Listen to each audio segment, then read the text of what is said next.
So today I'm going to talk a little bit about what we've learned from running a cloud storage system at this point that stores over 200 petabytes of data, and I'll try to dig into various parts of the technology stack that we've learned from.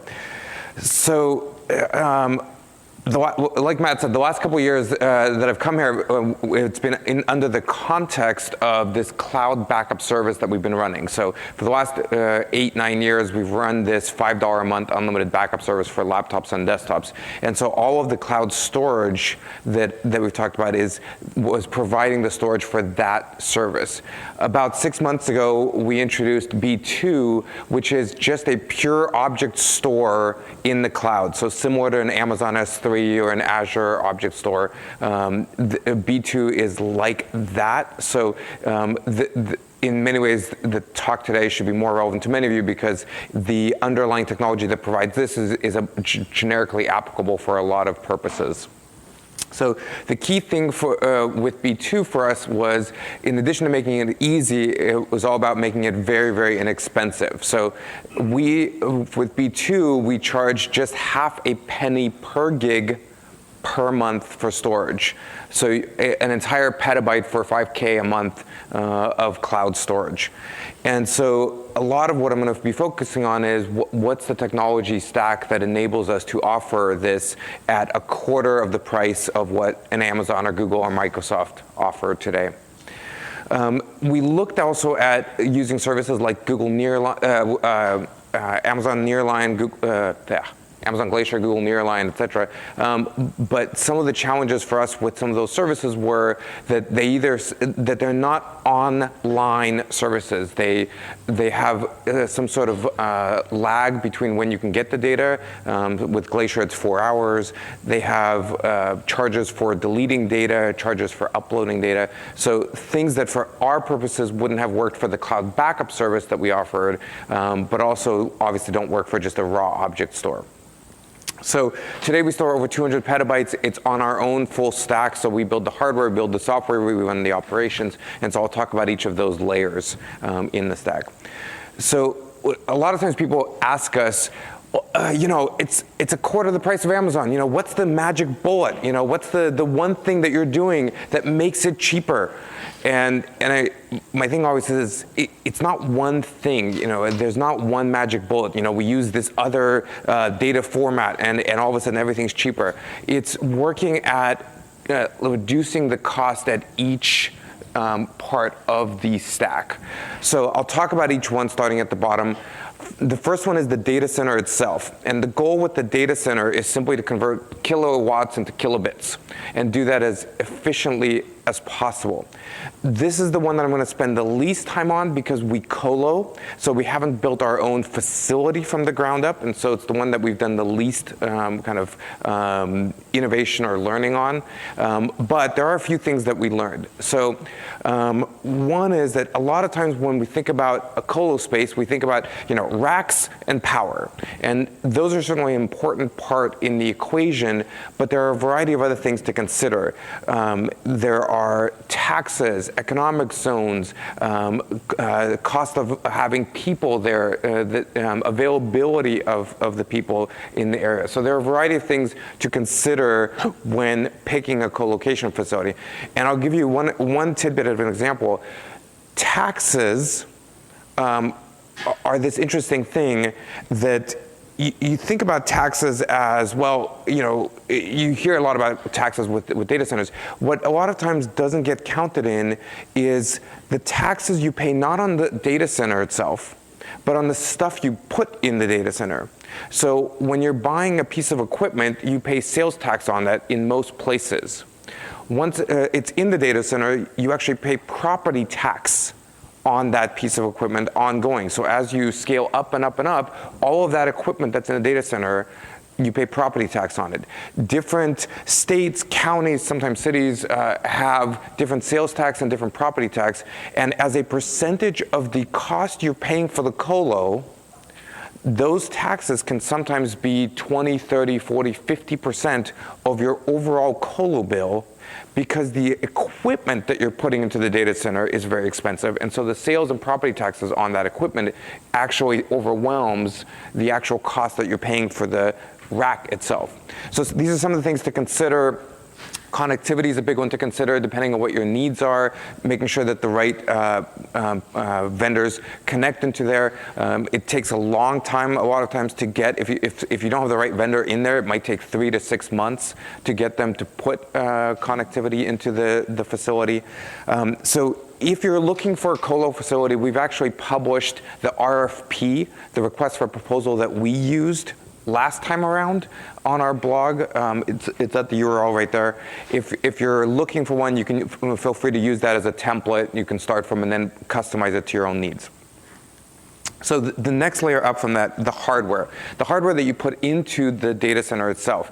The goal of the hardware is just to connect hard drives to the internet. And I say hard drives because we use hard drives. Obviously, if you're using SSDs or tape, et cetera, you'll have other components there. But for a disk-based system, the goal is simply you want a hard drive and you want to plug it into the internet, and you want to do that as inexpensively as possible.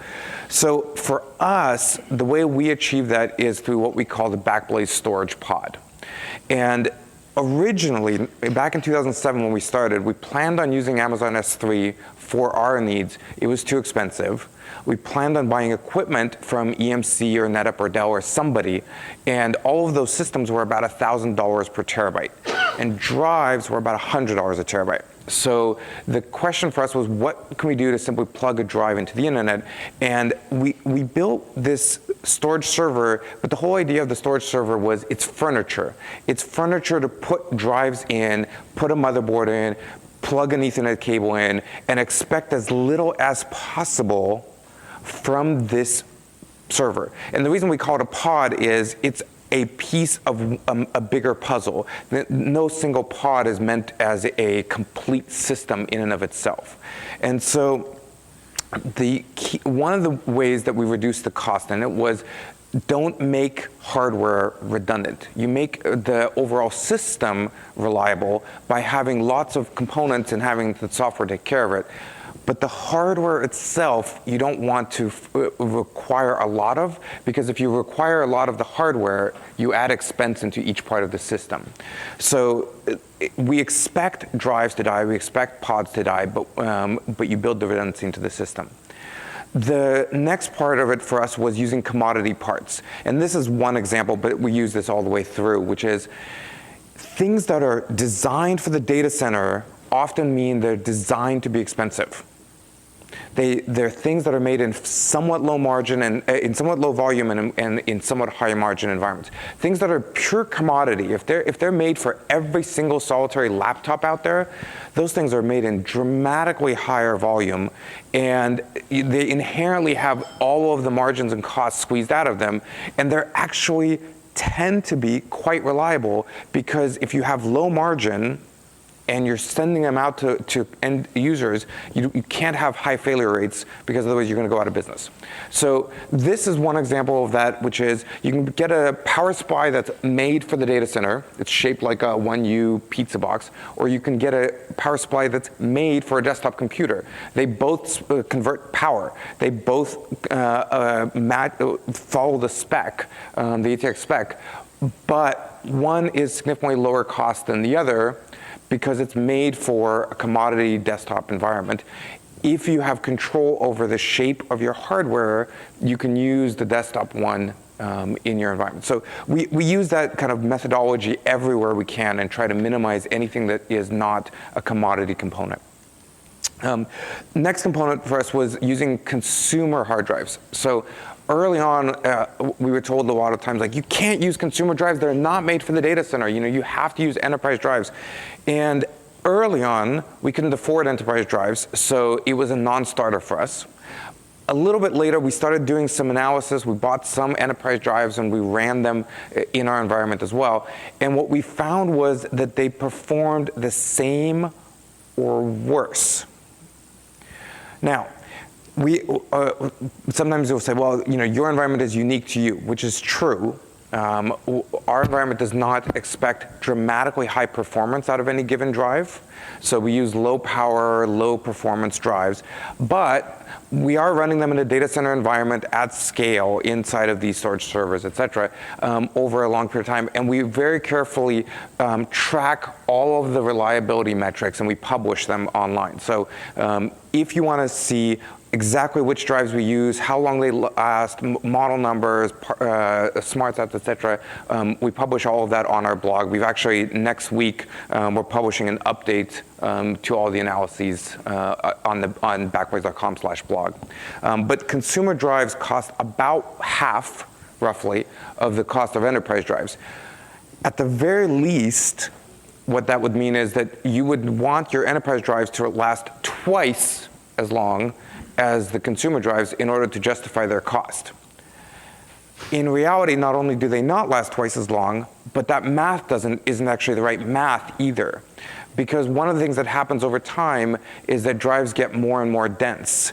Having a drive last 10 years instead of 5 years isn't actually terribly valuable, because you're going to want to migrate off of that drive sometime during that time frame anyway. So the hardware is the one level up from the data center layer. The fundamental goal is expect as little as utterly possible from the hardware. Expect as little as possible from the drives, expect as little as possible from the servers.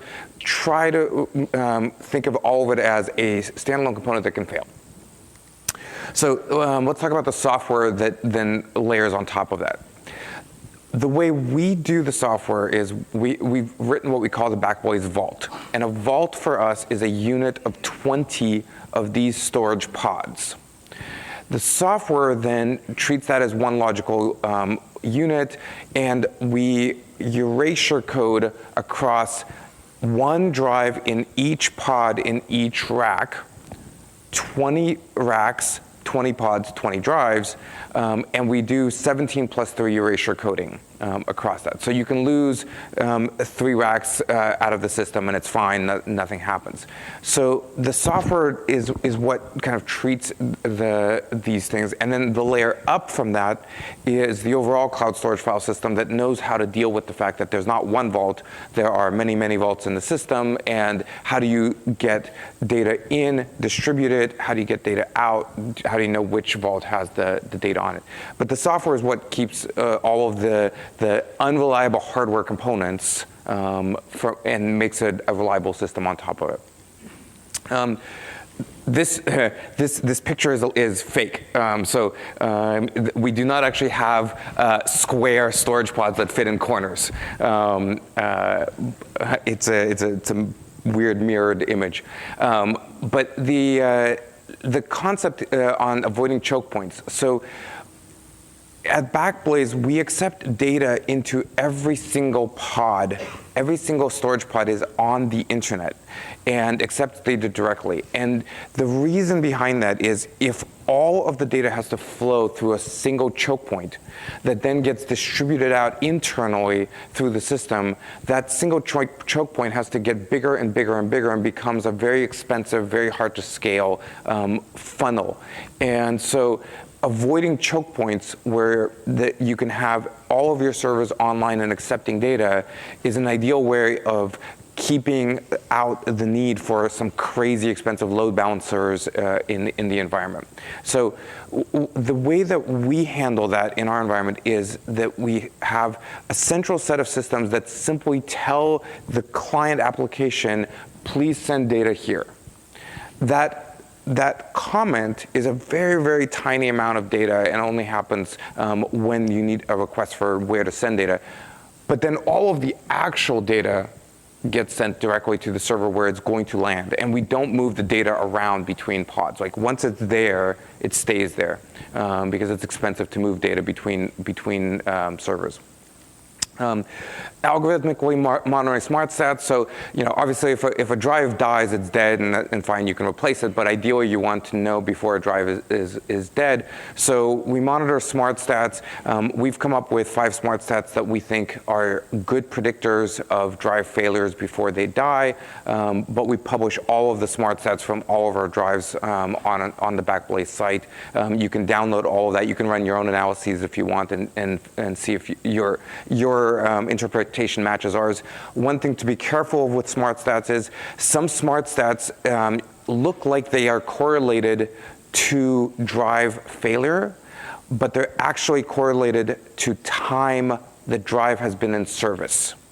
And that can be misleading because time that the drive is in service does inherently correlate with the drive dying. And so if you're looking at it and going, wow, this seems to correlate, it's correlation, not causation, I guess, or something. But some of those stats are actually not good predictors. So we found 5 that we think are good predictors.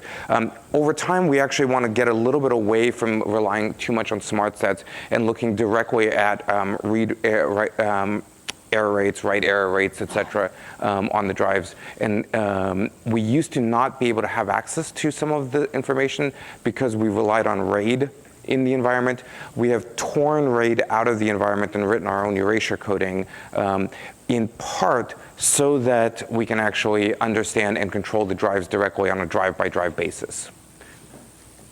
Planning for silent corruption. So this was something that we found at some point along the way, was that you have drives that are dead. Those are easy to deal with. You have drives that are alive. Those are easy to deal with. The drives that are more annoying are the ones that say everything is fine and are quietly flipping bits on your data. So every single file needs to be checksummed, and you can periodically kind of run through the environment, make sure the checksums still match, et cetera, because there is silent corruption at scale on drives. Putting the replication above the file system. So every drive is running a file system, but the file system is at the drive level and the replication's on top of that. That allows better control for being able to do things with the drives and with the overall environment.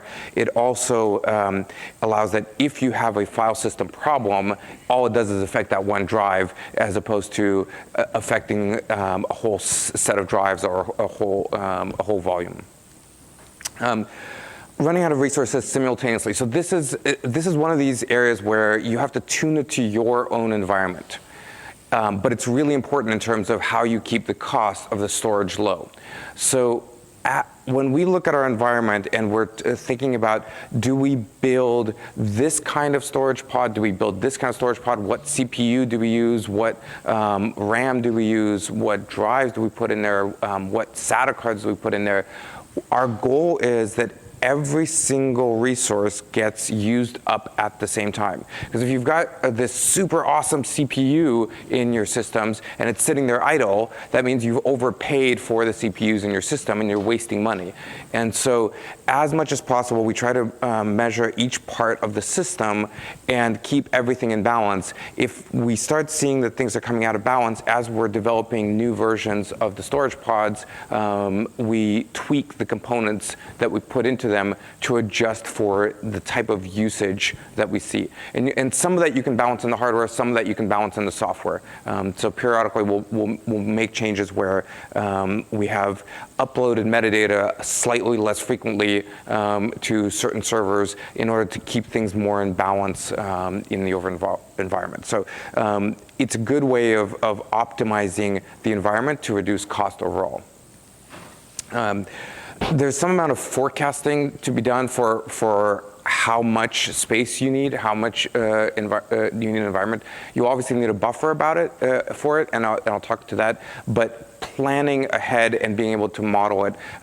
So we look at the growth and we look at bandwidth as a leading indicator of that. If you just look at the extra storage being used, it's somewhat of a lagging indicator to the bandwidth coming into the environment, which is faster to spike up and down and gives you an indicator of, it's a little bit of the canary in the coal mine for the storage. Okay, so that was kind of a fair bit about all of the various different pieces of the software that we think about in order to not expect much from the hardware. So data center, hardware, software. Let's talk about business processes. So a lot of times, especially in technology environments, we don't think about the business processes because we think, oh, it's all about the hardware and the software. The business processes that run the environment have a tremendous impact on the overall costs of running the environment. And a lot of times, I think what we think of as, well, the engineers are going to care a lot about the software that gets written, and we're going to, design the hardware really carefully, and then we'll hand it over to the IT guys and just let them run stuff. And there's not a lot of guidance provided around what does that look like, and how do we work together to make sure that the operations and the development all work together in concert. And nowadays, a lot of people talk about DevOps, and that is kind of an overlay, I guess, of this concept that running the operations has to be go hand in hand with building and designing the environment. So let's talk about some of these processes. One is obviously design for failure. We know that drives die, we know that power supplies die, motherboards die, pods die, racks die. So the system has to be designed for failure. Fine. The part that's slightly less talked about is that even though you expect things to die, you still want to change things quickly. And the reason is that if whatever metric you want to set for yourself for availability or reliability, that metric is based on some math, and that math is based on how often do things die and how quickly do they get replaced. If you want to hit some availability metrics or some durability metric, and you know that equipment is going to die at some rate, if you're going to not fix it often, then you need to have more redundancy in the system to have the same availability or durability. And so if you've got someone coming into the data center once a week, but your drive dies on Tuesday and you only change it on Sunday, you need to have one extra drive in that array sitting to keep the redundancy for that whole time. So there was, Google had talked about at one point about fail in place, where you just leave equipment there. And there are benefits to fail in place, but if your goal is to reduce cost in storage and keep availability or durability up, getting those things fixed quickly makes sense. If it's really inexpensive to have parts that just sit around, and the people are expensive, then it makes sense to have extra parts.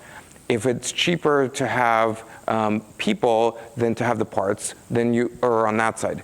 In the case of drives and people at scale, having a bunch of extra drives sitting there doing nothing is pretty expensive compared to the person going in there and swapping drives in the data center.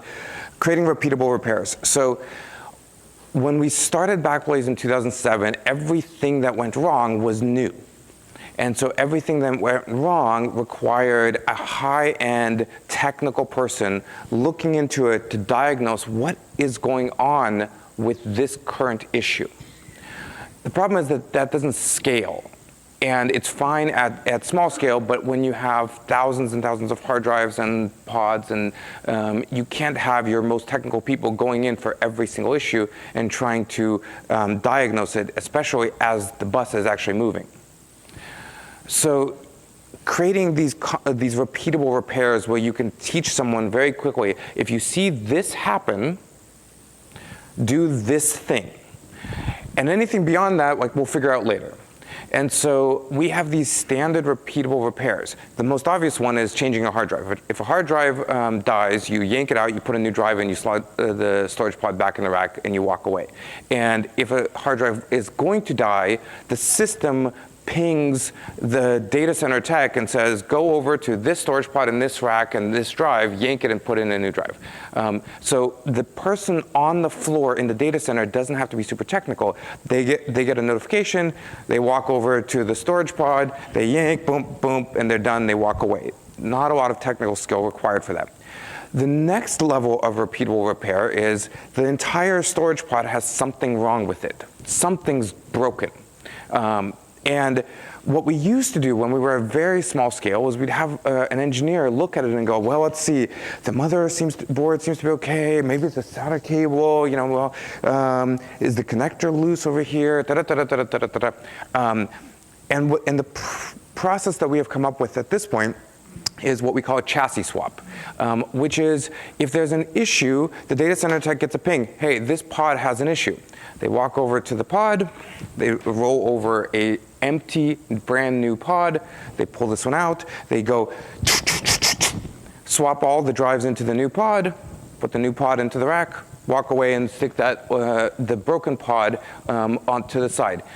At that point, later, offline, unaffecting anything in the system, when they get around to it, when the right person is in the data center, they can investigate that pod and decide whether it's worth fixing or whether it's worth harvesting the components and putting them into a new pod. But it's done not as part of the routine process of simply keeping the system up.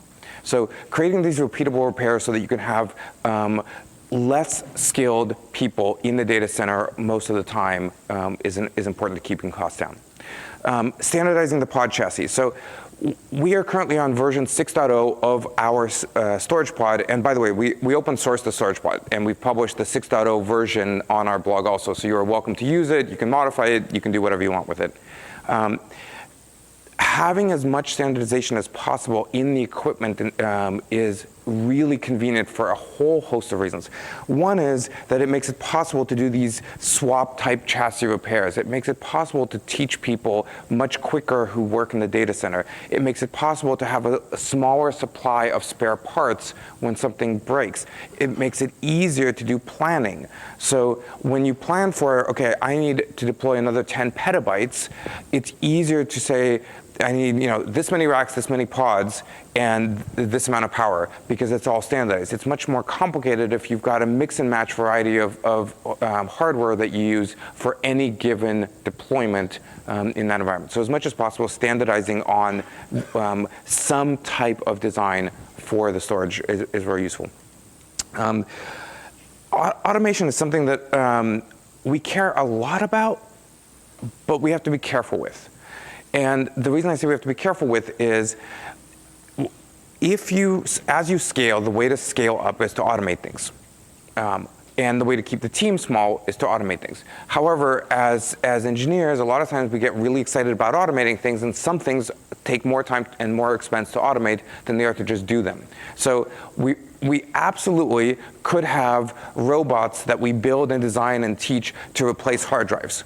It's technically possible. It's a simple, manual swap product, but it would be much more expensive than paying a person to be in the data center and swap the drives. So certain levels of automation make sense and certain don't. It's something to just keep an eye on for your own environment of really thinking about the ROI before jumping in and just saying, let's automate everything. Storage buffer. So if you absolutely know that you need 10 petabytes of storage and you will never use any more and you will never use any less, then your job is much easier. For most of you, that's probably not the case. So for most of us, it's we think this is kind of the trajectory of growth of storage-ish, right? And so the question is, if you build out too much, you're paying too much for it, and if you build out too little, then the business is harmed because it doesn't have enough storage. So how do you plan for that? So the way we think about it is in days, and we have 3 tiers of storage buffers. There's 30 days of live, hot, online, totally available storage in the data center. Then there's 30 days of cold storage in the data center. And by cold storage, I mean these are pods that are ready to go, but they're not sitting powered up in racks, because if they're just sitting there, even if there's no data on them, that costs money. So they're there, they're available, but they don't have, they're not powered up and they don't have drives. Because drives we can get at a moment's notice, and they're the most expensive part. And then we have 30 days of key parts. So the 30 days of key parts is that there are certain things which we know we can get very quickly, like drives. generally speaking. And there are certain things which are longer lead. So the backplanes are shipped from China. We can usually get them pretty quickly, but it takes, it's not instantaneous. There are not an infinite number of places to get them from. We can't walk down to Best Buy and pick them up. So we keep another 30-day supply of any parts that are somewhat longer lead. And the nice thing about the measuring it in days is that days inherently adjusts for your rate of growth of storage. So you don't have to constantly readjust your formula where yesterday you said we keep 5 petabytes of buffer, and now, oh wait, now our numbers have grown. Well, I guess we should keep 7, and then, et cetera. So it's just a constant adjusting formula. This is obviously, this model works if you have some predictability. If you're completely, up and down in your needs, this may not work. This is easier to do with, we have the benefit of having many different customers with many different spiky use cases. So the many different spiky use cases somewhat even themselves out naturally. If we have, one single solitary customer who is completely spiky, this would be more difficult. We'd need to have a longer buffer available. So hard drives, purchasing and doing the math around them. So we have our own purchasing folks who do the buying of hard drives. Why? Because hard drives are one of the most expensive parts of running the overall system. So whether you get the right drive and whether you get a good deal on a drive dramatically affects the overall costs. So we measure, we do the math around which drives we want to buy and how much we want to pay for them. And a lot of times people go, oh yeah, 8 terabyte drives are awesome. They're so dense. You guys are all on 8 terabyte drives. And I'm like, no, actually we're mostly on 4s right now. And people look at us funny because they're like, well, but you've got 200 petabytes. You're adding 10 petabytes a month. Like, don't you want the biggest, most dense drives you can get? And I'm like, depends, right? So the math around that is how much are we paying for the drive? How big is the drive? How much power does the drive take? What's the warranty on the drive? And then how does that also flesh in with the reliability of the drive to the best of our knowledge? And how is that affected based on the storage pod cost, which gets amortized differently across densities of drives, and the data center colo operations and everything else costs. So having more dense drives does help costs on a variety of fronts. You buy fewer pods, you have less space in racks, et cetera. But a lot of the drives, when they come out and they're the most dense, they also have quite the premium on them for the cost of drives. Right now, in very rough numbers, a 4 terabyte drive is $100 and an 8 terabyte drive is $300. So you're paying 3x, not 2x, for 2x the space. That sometimes makes sense and sometimes not, but you have to do it with the whole overall math. Okay, so I spent a fair bit on business processes, and the reason for that is I think it's the part that gets often forgotten. It's from an engineering perspective, a lot of times we focus on the hardware and software, and we're like, yeah, and then you buy drives and you shove the stuff in racks and you operate it. But the continuous relooking at your buffer, your contracts, the negotiations for space, power, bandwidth, drives, et cetera, all of that has a very significant impact on the overall cost of running the storage. So the last piece on the stack that I'll talk about is the culture. And the reason the culture is important is that at every stage along the way, there's an option to eke out a penny of cost or make life easier for myself by adding a penny of cost. And those decisions get played out through the entire organization. And so if everybody in the organization is rowing the same direction and saying, I want to figure out what the most efficient way is to run this business, your costs are going to be inherently different than if everybody in the organization is saying, I just want to make sure that I don't get fired, and so I'll just make sure that I buy whatever is safe. and I don't want to work too hard, and I don't want to think too much about it, and I want to just go with whatever the conventional wisdom is on what's fine, right? And those are two different inherent cultures that you can build inside of your organization. So one example of this is, we designed our own hardware. We build our own hardware. We publish the storage pod designs. We blog about it. This is something that we're well known for. But the storage pod hardware is just a component in the system. And so one of the things that we try to be careful about when we hire, and one of the things that we try to communicate internally is, you can't worship the storage pod. The storage pod is a component of a system. If you can figure out how to do it less expensively, more efficiently, do that. And so, there are some decisions that we have made which add cost to the storage pod. For example, we have baseboard management now on the motherboards. That allows us to reboot the servers remotely. Early on, we actually made the opposite decision. We did not have baseboard management on the motherboards because that added cost to the motherboards, and we had sufficiently small volume of pods, and we had people in the data center anyway. It didn't need to happen. It was more efficient to have the person in the data center press the button than it was to have every server have a motherboard you could do remotely. At scale, we have more servers and fewer people. Staffing more people to be constantly going around and in the middle of the night rebooting things is actually less efficient. So we added baseboard management to the motherboard instead of adding more people during all the night shifts. But those are the kinds of decisions that we make based on efficiency, not because we worship the hardware and think, oh my God, wouldn't that be so cool if the hardware did blah. Right? We also do the hardware development in an agile process. So everybody knows about agile for software, but most of the time we think about hardware in this way of, okay, we've designed it, and a year later, we're going to have it shipped, and it's going to be awesome. And just like with software,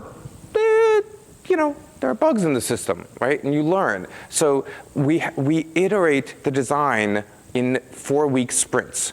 There's a backlog. We come up with ideas. We tweak them during that. We publish a design. We come out. We publish a design. We come out. We publish a design. In the meantime, the train keeps running for the standard design that we know works. Once we have a design that we're like, this one is definitely better, that becomes a new train, and that is what goes into production. Doing that iteration allows us to tweak the design for things that make sense. Some of the examples of things are, for example, we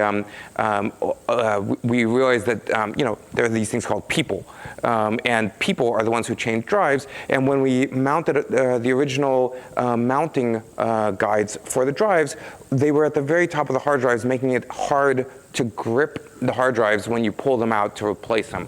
And so in another sprint iteration, we lowered the location of the drive guides. So there are lots and lots of examples of this, but the point about the culture there is people are trying to care about how do I make the whole system more efficient, and you do that in various different ways around throughout the environment.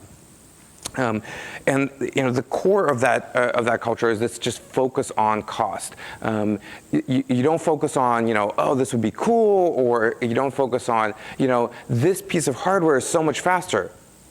Do we need faster for the hardware, or is the software going to take care of it? I don't know. This thing is awesome. People ask us, why don't you use SSD drives? SSD drives are awesome, and I'm like, yes, SSD drives are awesome. Someday I hope to be able to use them. But we haven't gotten there yet, right? The spinning drives are still more efficient for storage than SSDs. So it's just every single layer of the company needs to be thinking in the same way from the culture perspective.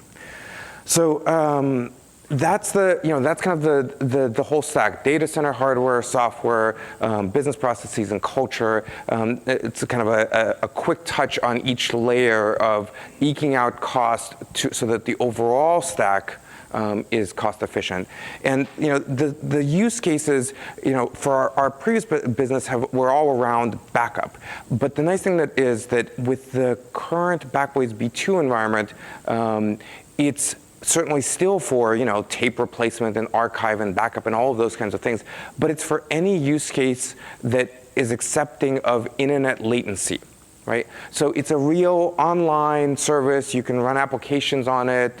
You can use it for any type of storage needs that don't require, millisecond response times. And so all of these learnings work in that type of an environment. Hopefully they'll work for many of the environments that you guys run. And I'm happy to take questions.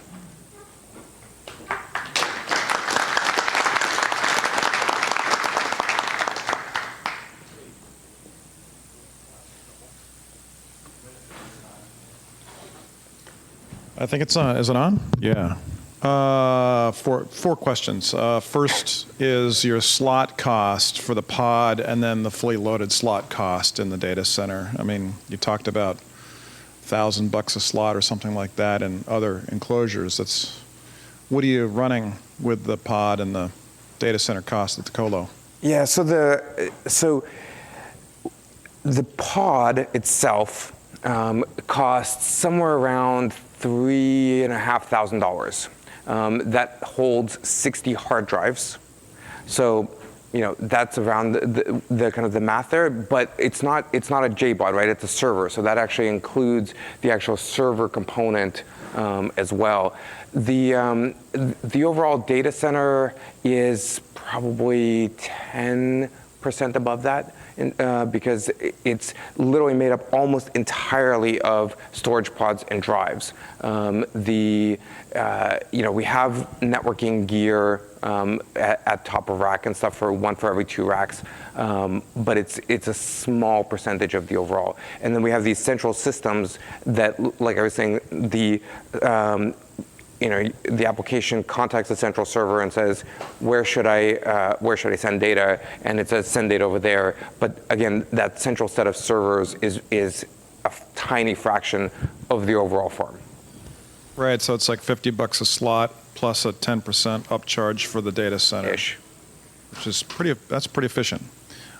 Second question: Isn't red paint a more expensive paint color than other paint colors? And maybe, it's actually a funny question. So the story behind the red paint. So obviously Backblaze is red, so it's our color.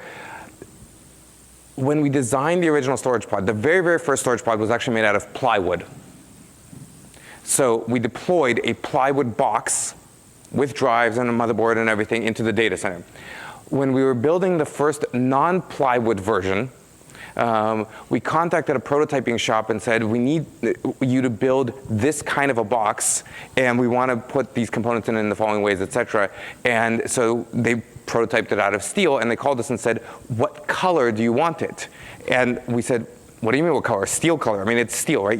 And they're like, we have to paint it something. You can't have the raw steel. You have to paint it something. And we're like, well, can you paint it red? And they're like, certainly. So it actually doesn't add any cost. It would have actually added cost. Now, we did have one problem with paint at one point, which was in one of these agile iterations that we did, we slid the pod, and it's for you. We slid it into the rack, and it went as it peeled the paint off the edges because we had made the pod like a few microns too tall for the 4U rack. And so we had to do another iteration to shrink the pod down by a few microns. Right. Yeah, I was just joking about the paint. I understand, but we actually these are the kinds of things that we're like, do we paint it? Do we not paint it? Yes. So you track every FRU, you track all the statistics on everything, and you provide guided service. And I'm assuming you've written a bunch of software to do that, which means you have infrastructure in place to serialize all these units and collect those statistics. And now that you have BMCs in each system, I'm assuming you're collecting information in an automated way so you can direct a person to a specific pod and a specific rack. Could you talk a little bit about that infrastructure and how that works? I mean, do you scan items as they come in and they go into a database somehow? And what does that infrastructure look like, and how do you inventory everything? And how do you provide guided service? What does that software environment entail? Yeah, so We've gone through a couple different iterations of this. The current layer of this is that every pod has a serial number, but the drives we track by lots. So we know exactly which drive is in. Once it's in the pod, we know that that drive is in that pod, and we track that pod. But we're not. When we buy, 1,000 hard drives, we don't scan every hard drive in at that moment. We track them by lots. Then they go into the drives, into the pod. Once they're in the pod, they're tracked in the pods by the serial number of the pod. The software that we wrote contacts every one of the servers, and the servers, the storage pods, basically say, here's all the smart stats that we're getting from each of the drives. Our central servers collect that up and track all of those and decide, which drives seem to be going bad, and then it's all that layer of it is basically all internal code. We have an internal system called BZadmin. It's a system that has both web GUIs but also alerting mechanisms. Something you've written. Something we've written, yeah. I guess, so as an example, how do you know that this particular pod with this particular serial number is in this particular rack in this particular location, so that when something fails in it, you can say, go to rack number 6 with slot number 8 and replace drive X, because I'm assuming you don't have LEDs on every drive, because that's expensive, and right. You don't, drive all of that in an automated way. So there's got to be some infrastructure that you do that on the cheap.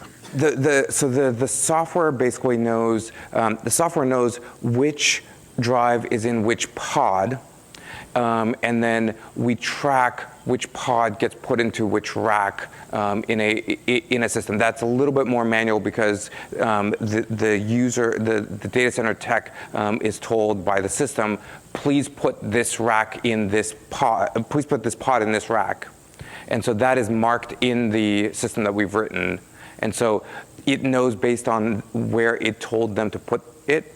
If the data center tech needs to move a pod for some reason, they have to tell the system, hey, I'm moving this pod, because there's not a GPS system on the pod that knows that I just moved it over to here.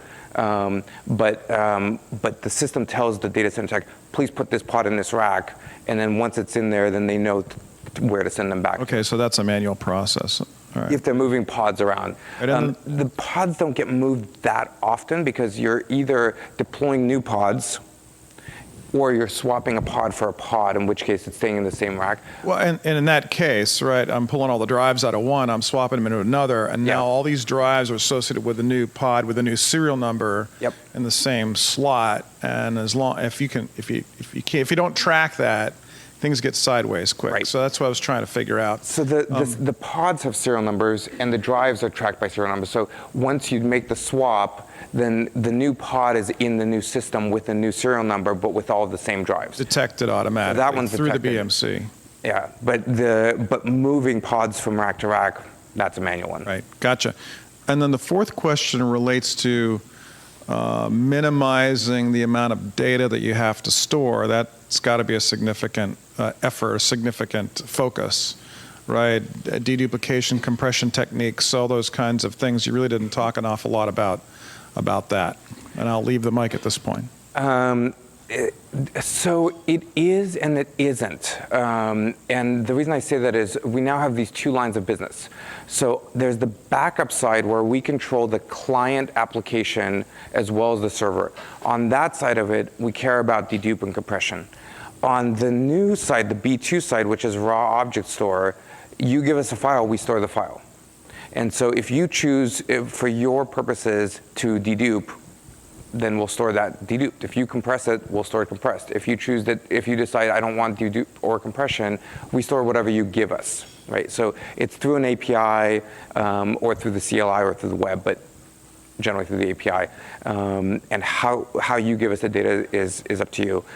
We are working on providing guidelines for people that if you want to dedupe, compress, et cetera, encrypt, here are some ways that would be standardized so that lots of tools then could then, that are integrating with B2 could then all kind of understand the same approach, but we don't control the clients and we don't control your application. So on that side of it, we don't control it. On the backup side of things, the client application dedupes locally before sending data up, and it compresses if it's compressible. So it doesn't compress, videos. It doesn't compress photos. Things that are already compressed. It doesn't bother trying to recompress them.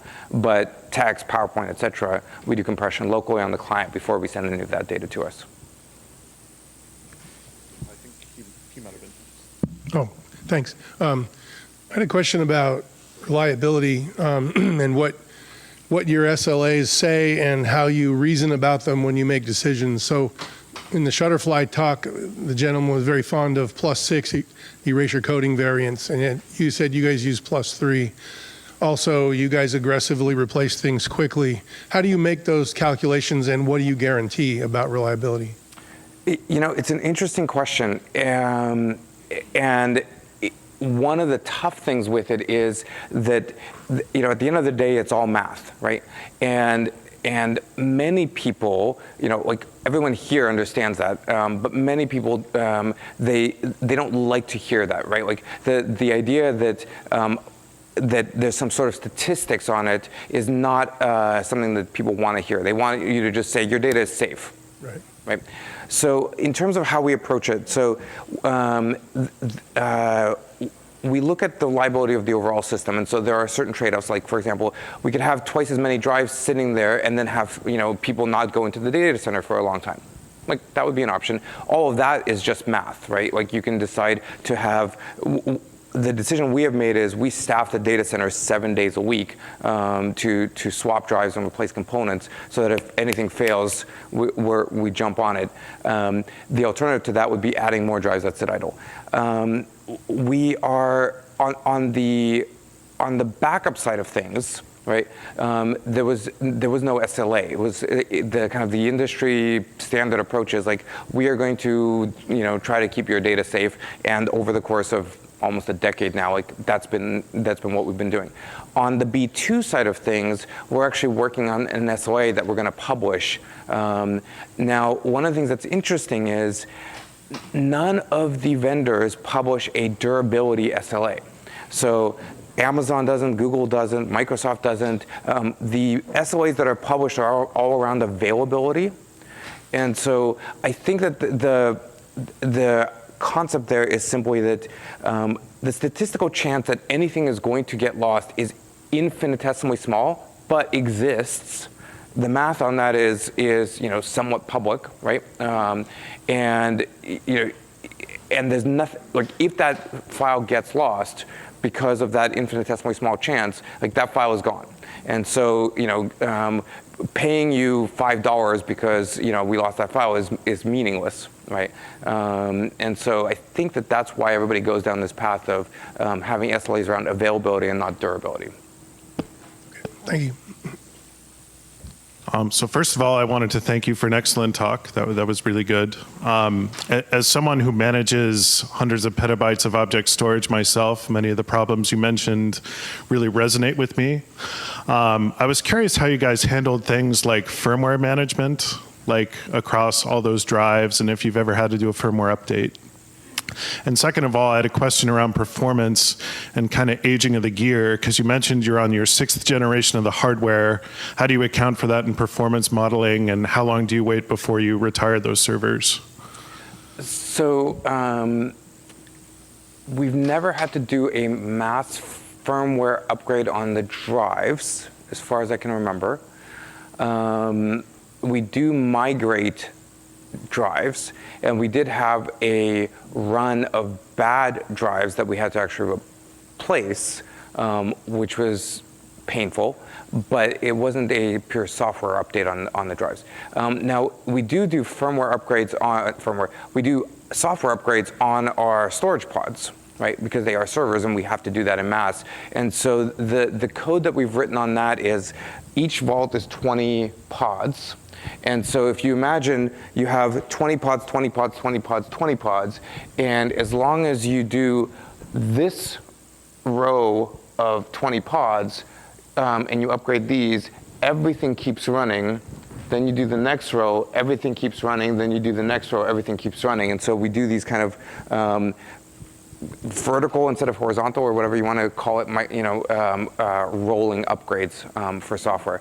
What was your second question was?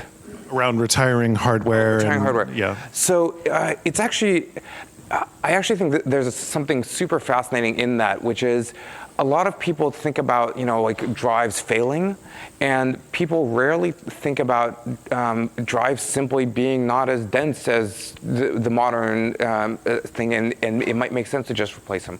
And same with hardware, which is the drives nowadays are so reliable for the most part that they're going to last for a long time. And we've got drives in our environment that are 1 terabyte still.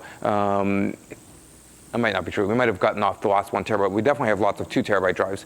And you can get 8 and 10 terabyte drives today. And we're starting to look at that, and the math is starting to get to the point where it might make sense to just yank all of those drives out and swap them. And so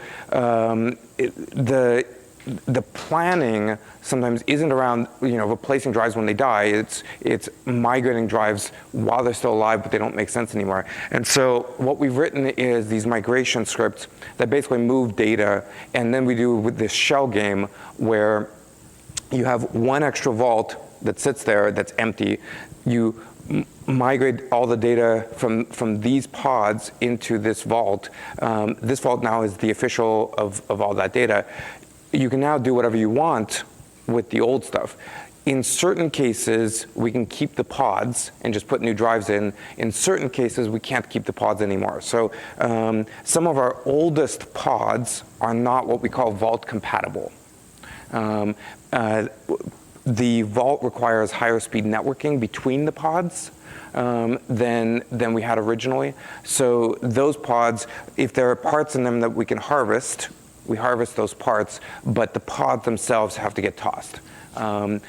If they are sufficiently new that we can keep them, then we basically do the shell game where once we've cycled all the data out of them, then we can put new drives in them that are bigger, and then make it a new vault pod. Thank you. Mm-hmm. For your object storage service, do you set latency targets or any other form of SLA once a request enters your data center? And I'm curious if you spend a lot of time optimizing software like Linux file systems to meet that. Yeah, so it's something that we're looking a lot at right now as we speak. We announced it. We announced B2 in private beta in September and public beta in December. It's still in public beta. So as it goes 1.0, which we expect to do later this quarter, the goal with 1.0 is to have an SLA which also includes targets for response times. And so, I kind of looked a little bit across the different SLAs that are published out there. Amazon and Google don't actually publish anything around that. Microsoft does. So in Microsoft's SLA, they actually say for the following calls, anything under 2 seconds is not considered a timeout. Anything under, for these calls, anything under 20 seconds isn't considered a timeout, et cetera. So we've built a system that we call the Canary. The Canary is the early warning system basically for things internally. And we have a screen in the office with the Canary on it so that everybody can just see visually how things are going in terms of response times to queries. And so one of the things that we're doing is measuring that, analyzing it, setting SLI, SLO, and SLA around those, and coming up with kind of what's acceptable and what's not acceptable, and trying to make sure that we match that. I know we got to end, but thank you so much. I'll be here if you guys have more questions. Happy to chat.